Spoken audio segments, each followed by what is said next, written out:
नमस्कार बच्चों, Isha classes online education में आपका एक बार फिर से स्वागत है। देखिए 12th क्लास आरबीएसई बोर्ड का हमारा जो चैप्टर चल रहा है वो चल रहा है वीर रस के कवित, पाठ नंबर 5। ठीक है, कवि भूषण का। इससे पहले वाले वीडियो के अंदर हमने चर्चा करी थी कि कवि भूषण का जीवन परिचय, साहित्यिक परिचय क्या है, और उसके प्रथम जो 2 कवित हैं वो हमने पढ़े थे।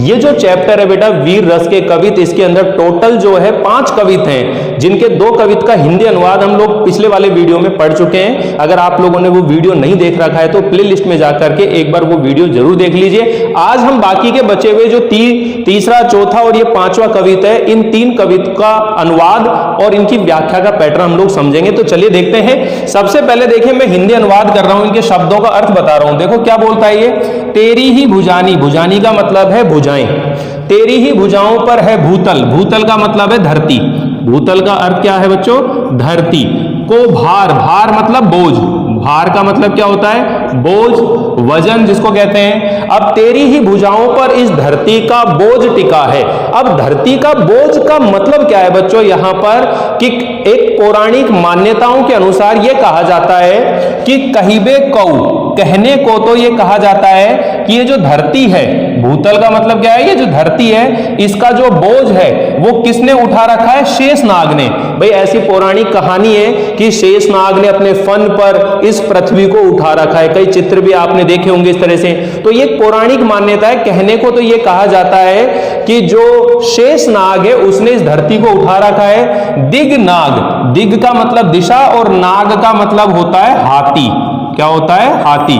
और सारी दिशाओं को क्या रोक रखा है, हाथियों ने रोक रखा है। और हिमाचल का मतलब है पर्वत, यहां पर हम लोग हिमाचल शब्द का अर्थ क्या लेंगे, पर्वत। और सारी दिशाओं को हाथी और पर्वत ने क्या कर रखा है, रोक रखा है। तो अब इन 2 पंक्तियों के अगर हम लोग हिंदी अनुवाद की बात करें तो क्या बोलेंगे कि प्रस्तुत पद में कवि भूषण जी ने महाराज शिवाजी के शौर्य पराक्रम का वर्णन करते हुए बताया है, उसे इस संसार का भरण पोषण करने वाला और उनकी जो तलवार है वो मुगलों के लिए साक्षात क्या है, काल है, मौत है, मृत्यु है। इस चीज को आप प्रसंग में लिखेंगे। क्या लिखेंगे, वापिस सुनिए कि प्रस्तुत पद में, पाठ नहीं लिखना है आपने, कवित की बात हो रही है, एक कवित आएगा व्याख्या के रूप में। तो आप लोग इसको जरूर ध्यान रखें, या तो आप पद्यांश लिखा करो या फिर आप पद लिखा करो, या फिर जो कवित या दोहा, चौपाई, जो भी छंद का नाम है वो नाम लिख सकते हो। तो जैसे ये कवित है, ये छंद का नाम कौन सा है, कवित, मनहरण कवित, मनहरण कवित है। लेकिन आप कवित लिख लेंगे तो भी कोई दिक्कत नहीं है। तो आपको क्या करना है, प्रस्तुत कवित हमारी पाठ्य पुस्तक सृजन के पाठ वीर रस के कवित शीर्षक से उद्धृत है। इसके रचयिता कवि भूषण हैं। इस कवित में कवि भूषण ने महाराज शिवाजी के शौर्य और उसके पराक्रम का वर्णन किया है। साथ ही ये बताया है कि इस धरती का जो भार है, इस धरती का पालन पोषण करने वाला है वो महाराज शिवाजी है। और महाराज शिवाजी की जो तलवार है वो मुगलों के लिए साक्षात क्या है, काल है, मौत है। तो ये आप प्रसंग में लिखेंगे इस तरह से। फिर हम लोग बात कर रहे थे कि जब आप करेंगे तेरी ही भुजानी पर है भूतल को भार, कि कवि भूषण जी कहते हैं कि तेरी ही भुजाओं पर ही धरती का भार है, अर्थात इस संसार के लोगों के भरण पोषण करने की जो जिम्मेदारी है, जो दायित्व है, वो तेरी ही मजबूत भुजाओं के ऊपर है। ये कौन कह रहा है, कवि भूषण कह रहे हैं। किसके बारे में कह रहे हैं, शिवाजी के बारे में कह रहे हैं। क्या कह रहे हैं कि शिवाजी की भुजाओं पर, शिवाजी की भुजाओं पर इस संसार के लोगों का भरण पोषण या उनका पालन पोषण करने की क्या है, जिम्मेदारी है। कहने को तो लोग कहते हैं कि इस धरती को शेषनाग ने अपने फन पर उठा रखा है, सारी दिशाओं को हाथियों ने और पर्वत ने रोक रखा है, किंतु वास्तविकता में तो यह है कि इस धरती का भार जो है वो शिवजी, जो शिवाजी हैं, उनकी मजबूत भुजाओं पर इस संसार के लोगों के भरण पोषण की, पालन पोषण की क्या है, जिम्मेदारी है। यहां पर यह कहना चाहता है, एक बार और अच्छे से पढ़ेंगे, ध्यान सुनिए बच्चों। तेरो अवतार जग पोषण भरणार, कि तेरा जो अवतार है, अवतार का मतलब होता है जन्म, कि तेरा जो जन्म हुआ है वो जग मतलब संसार का पोषण भरणार, इस संसार का भरण पोषण अर्थात पालन पोषण करने के लिए ही तुम्हारा क्या हुआ है, जन्म हुआ है। इस संसार के अंदर लोगों का भरण पोषण करने के लिए ही तेरा क्या हुआ है, जन्म हुआ है। कछु करतार, करतार का मतलब है विधाता, ईश्वर, विधाता या ईश्वर। कछु करतार को, विधाता को नेता मदि अमल, अमल का मतलब है कि इसमें प्रयत्न, प्रयत्न यत्न कोशिश, तामदि इसमें थोड़ा सा भी प्रयत्न नहीं है ईश्वर का। यानी कि इस संसार के लोगों के ऊपर जब कोई विपत्ति आती है, कोई संकट आता है, तो उसको दूर कौन करते हैं, महाराज शिवाजी। इस कार्य के अंदर महाराज शिवाजी ही सामर्थ्यवान है। जो प्रभु है, ईश्वर है, विधाता है, उसमें उसकी कोई भूमिका नहीं है। नेता मदि अमल यानी कि उसमें ईश्वर की, विधाता के कोई प्रयत्न नहीं है। अब देख लीजिए, ये कहने का मतलब क्या है बच्चों कि जब जब जीवन के अंदर कोई संकट आता है तो उस देश का जो प्रधान सेवक, जिसको हम प्रधानमंत्री बोलते हैं, या हम कहते हैं कि इस समय क्या था, राजा रजवाड़ों का समय था, तो जो राजा होता था उसका दायित्व होता था कि वह अपनी प्रजा की क्या करे, रक्षा करे। अब देखिए, इस कोरोना काल के अंदर सब लोग जो है अपने घरों के अंदर बंद हैं, कैद हैं, सारे मंदिरों के, मस्जिदों के ताले लगे हुए हैं, ईश्वर कहीं नहीं दिखाई दे रहा। अब आपका भला बुरा करने वाला कोई वही हो सकता है जो आपके देश का संचालन कर रहा है। तो इनके शासन काल के अंदर इनकी प्रजा का भरण पोषण करने वाला वास्तविक रूप में किसे बताया गया है, शिवाजी को बताया गया है। ये कौन बता रहे हैं, कवि भूषण जी कह रहे हैं कि तेरा जो अवतार है वो जग पोषण भरणार, कि तेरा जो अवतार है, तेरा जो जन्म है, इस संसार का भरण पोषण करने के लिए हुआ है। इस कार्य में विधाता का, ईश्वर का कोई भी अमल यानी कि प्रयत्न नहीं है, कोई भी प्रयास नहीं है, अर्थात ईश्वर का इस कार्य में कोई भूमिका नहीं है। शाहा तनई सरजा समर्थ शिवराज कवि। अब देखो, शाहा तनई, ये शाहा तनई का मतलब होता है पुत्र, और शाहाजी भोसले, ठीक है, शाहाजी भोसले जो है शिवाजी के पिताजी का नाम है। शिवाजी के पिताजी का नाम क्या है, शाहाजी। तो ये शाही जो शब्द आ रहा है इसको अपन बोलेंगे शाहा तनई, यानी कि शाहाजी के पुत्र। सरजा, सरजा जो है ये जो है शिवाजी की उपाधि है। समर्थ मतलब सामर्थ्यवान है। शिवराज मतलब जो महाराजा जो शिवाजी हैं वही इस कार्य में क्या है, सामर्थ्यवान है। दोबारा सुनिए कि इस संसार का भरण पोषण करने के लिए ही तुम्हारा जन्म हुआ है। ईश्वर का, विधाता का इस कार्य में कोई प्रयत्न नहीं है, कोई प्रयास नहीं है। इस काम को करने में कोई सामर्थ्यवान है तो वो है शाहपुत्र महाराज शिवाजी। सरजा शिवाजी ही जो है वो इस कार्य को करने में सामर्थ्यवान है। और कवि भूषण कहते, और कवि भूषण कहते हैं जीवो तेरो ही सफल है, कि तुम्हारा जीवन ही क्या है, धन्य है, तुम्हारा जीवन ही सफल है, तुम्हारा जो जन्म हुआ है वो धन्य हुआ है, ठीक है ना। तेरो करबाल, करबाल का मतलब है तलवार, करबाल का मतलब क्या है, तलवार। करे मलेच्छन, मलेच्छन का मतलब है मुगल, कि तेरी जो तलवार है वो मुगलों के लिए साक्षात क्या है, काल है।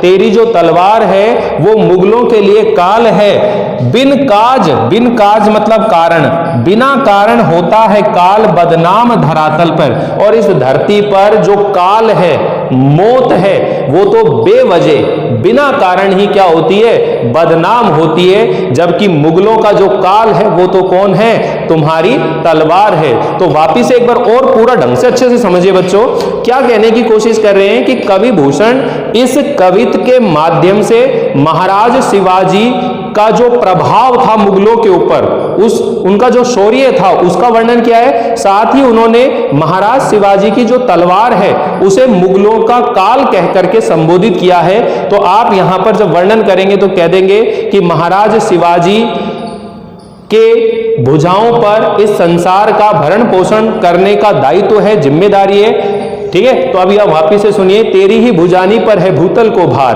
कि तुम्हारी ही भुजाओं पर इस संसार का भरण पोषण करने की क्या है, जिम्मेदारी है, दायित्व है।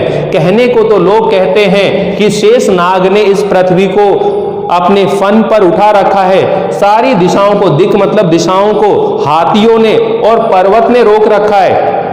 किंतु वास्तविकता यह है कि 13 अवतार जग पोषण भरण हार, यानी कि तुम्हारा जो जन्म हुआ है वो इस संसार का भरण पोषण करने के लिए हुआ है। इस काम में विधाता का, ईश्वर का कोई भी प्रयत्न नहीं है, कोई भी प्रयास नहीं है, बल्कि इस कार्य को तो शाहपुत्र, शाहजी के पुत्र सर्जा अर्थात सर्जा जो शिवाजी हैं वही इस काम को करने में क्या है, सामर्थ्यवान है।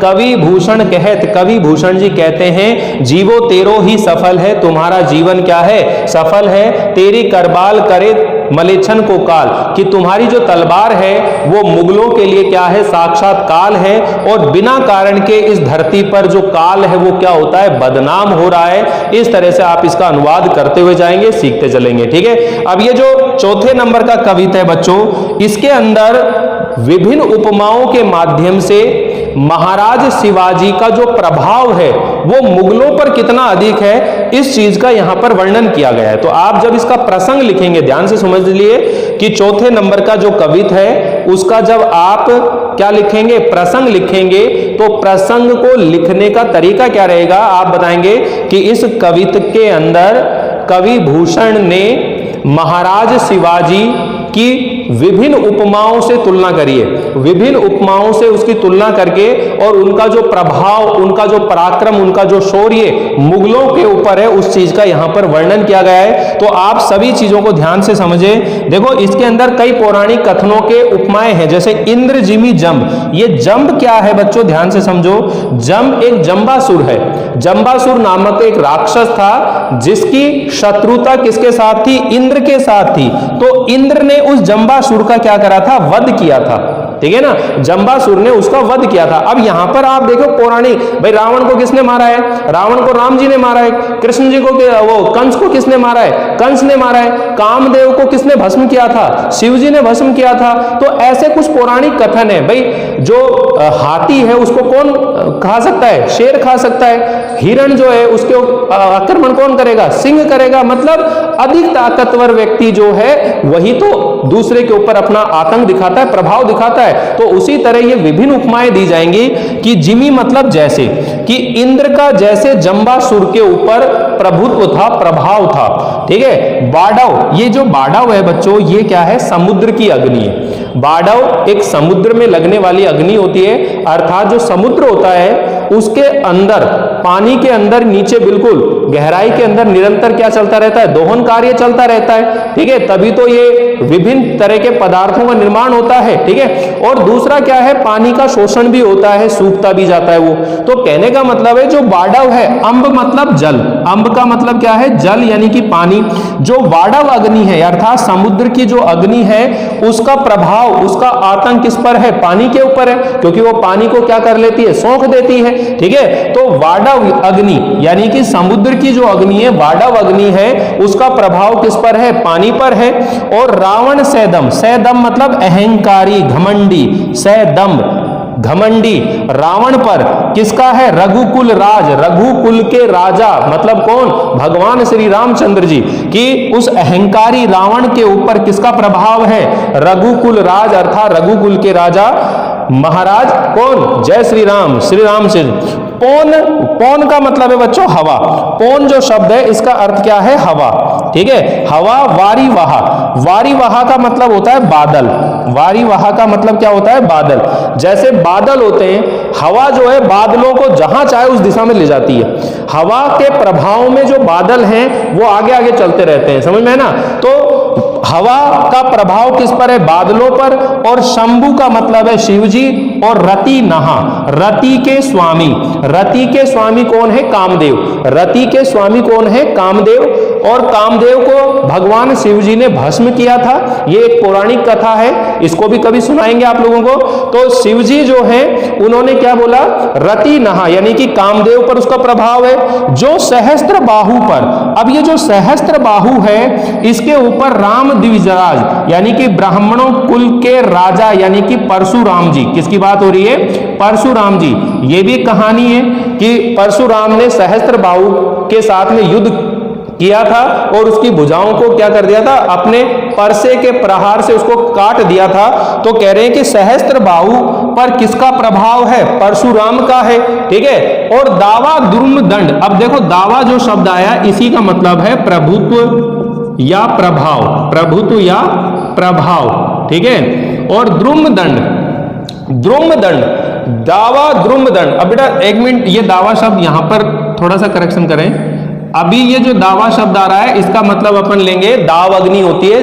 दाव अग्नि कौन होती है, जंगल में लगने वाली अग्नि, दाव अग्नि, ठीक है ना। ये जो दाव अग्नि होती है ये जंगल में लगने वाली आग होती है, उसको दाव अग्नि बोलते हैं। और द्रुम दंड, द्रुम का मतलब होता है वृक्ष, द्रुम का मतलब क्या होता है, वृक्ष होता है, ठीक है। और दंड मतलब समूह, वृक्षों के समूह पर एक तरह से, ठीक है। वृक्षों के समूह पर जो वन में लगने वाली जो आग अग्नि होती है उसको बोलते हैं दाव अग्नि, ठीक है। जो दाव अग्नि है वृक्षों के समूह पर दाव अग्नि का, चीता मृग झुंड पर और हिरणों के समूह पर, मृग झुंड का मतलब क्या है, हिरणों के समूह पर किसका प्रभाव है, चीता का।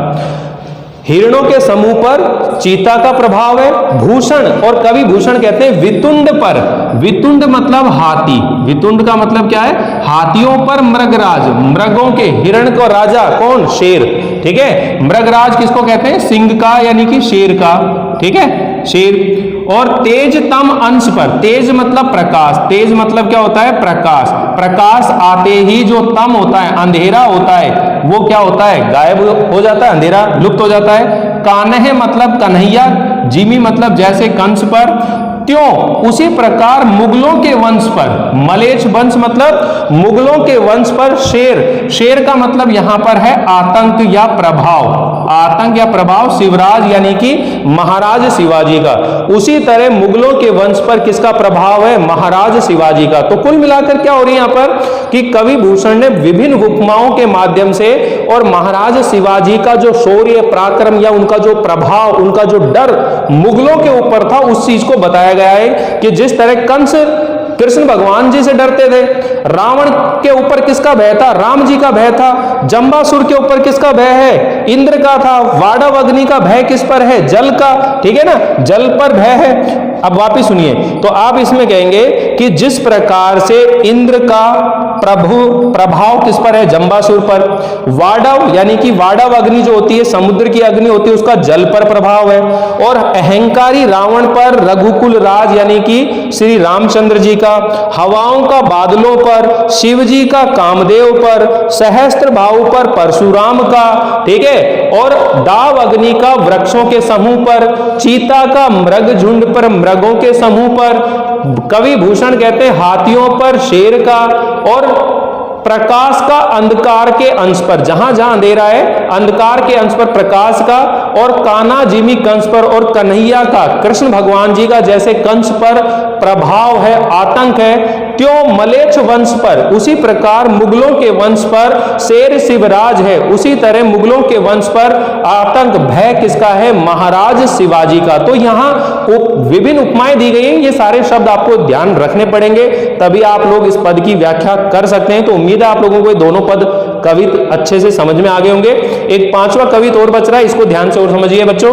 अब यहां पर भी क्या आ गई है, वही बात बताई गई है कि विभिन्न उपमाओं के माध्यम से महाराज शिवाजी के शौर्य पराक्रम को बताया गया है, और यह बताया गया है कि उनका जो प्रभाव था मुगलों के ऊपर कितना अधिक था, ठीक है। अब इसमें बार बार ये शब्द आएगा बच्चों, दावा।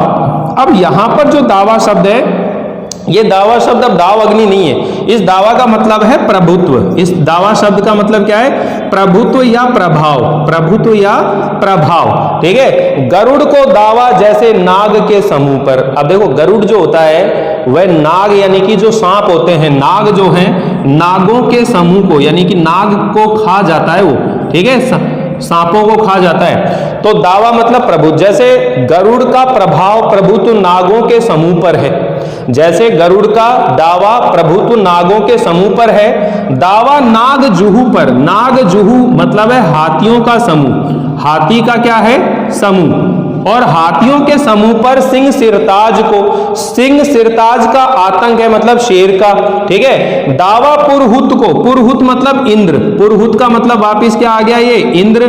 पहाड़न के कुल पर, पहाड़न मतलब पहाड़, पहाड़ों के वंश पर, पहाड़ों के कुल पर, ठीक है। ऐसा माना जाता है कि प्राचीन समय में जो पहाड़ है वो एक स्थान से दूसरे स्थान पर क्या करते थे, पलायन करते थे, उड़ते थे। तो उनका सामना एक बार इंद्र भगवान से हुआ और ऐसा कहते हैं कि इंद्र जी ने पहाड़ों के जो पंख हैं, पर हैं, उनको काट दिया था और तभी से ये पहाड़ एक जगह क्या हो गए, स्थिर हो गए। ऐसी पौराणिक कहानियां हैं, कथाएं हैं, जिनके बारे में हम लोग कभी स्कूल खुलेगी जब विस्तार से बातें करेंगे, इसलिए आप लोग अभी तो पढ़ने पे ध्यान दें। पुरहुत को पहाड़न के कुल पर, यानी कि जिस तरह इंद्र का पहाड़ों के कुल पर क्या है, प्रभुत्व है।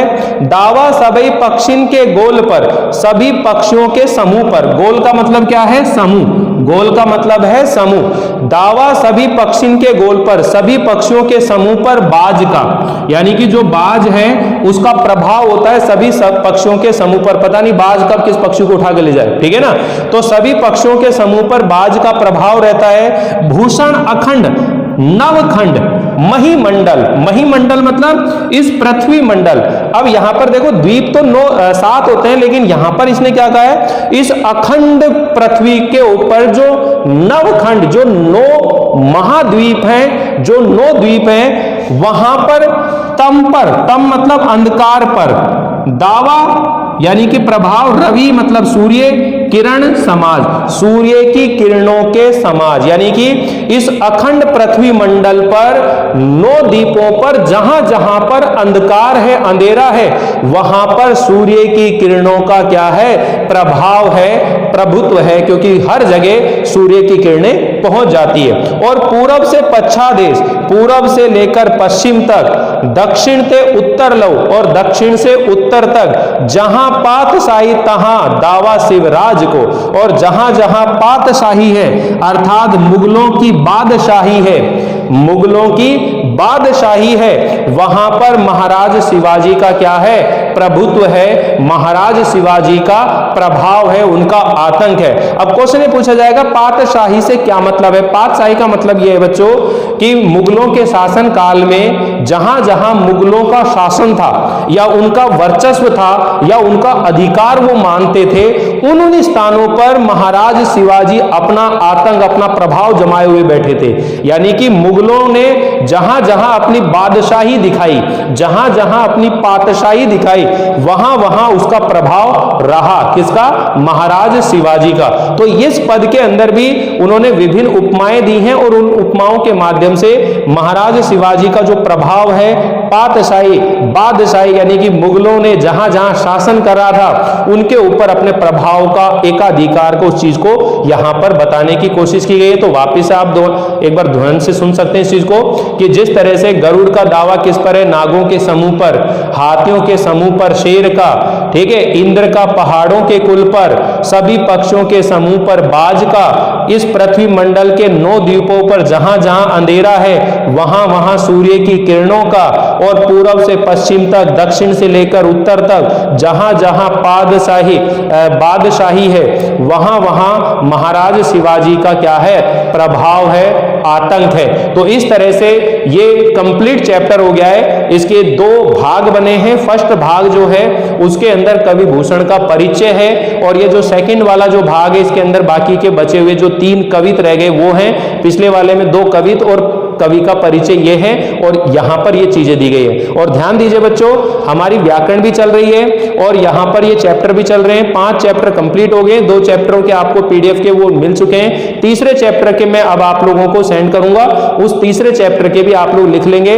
और सारे वीडियो आप लोग है ना बार बार सुनते रहें ताकि आपको ये चैप्टर जो है कंप्लीट याद हो जाए, ताकि आप लोगों को कोई दिक्कत ना हो। एक वीडियो हम क्या करेंगे, इन 5 जो चैप्टर पढ़ लिए इनकी व्याख्याओं के बारे में बात कर लेंगे, इनमें से कोई सी भी एक व्याख्या ले लेंगे, उसके बारे में हम लोग चर्चा कर लेंगे। इस तरह से धीरे धीरे हम लोग इन चीजों को तैयार करते हुए चलेंगे। तो आप लोगों को वीडियो कैसा लग रहा है जरूर बताइएगा। चैनल को सब्सक्राइब कीजिए, ज्यादा से ज्यादा आपके जितने भी दोस्त हैं और स्कूलों के जो दोस्त हैं वहां भी आप शेयर कर सकते हैं, उन लोगों को भी बताइएगा कि देखिए किस तरह से यहां पर पढ़ाया जाता है। और आगे से आपको नोटिफिकेशन मिलते रहे, इसलिए आप लोग चैनल को सब्सक्राइब जरूर कर दीजिए। Thank you.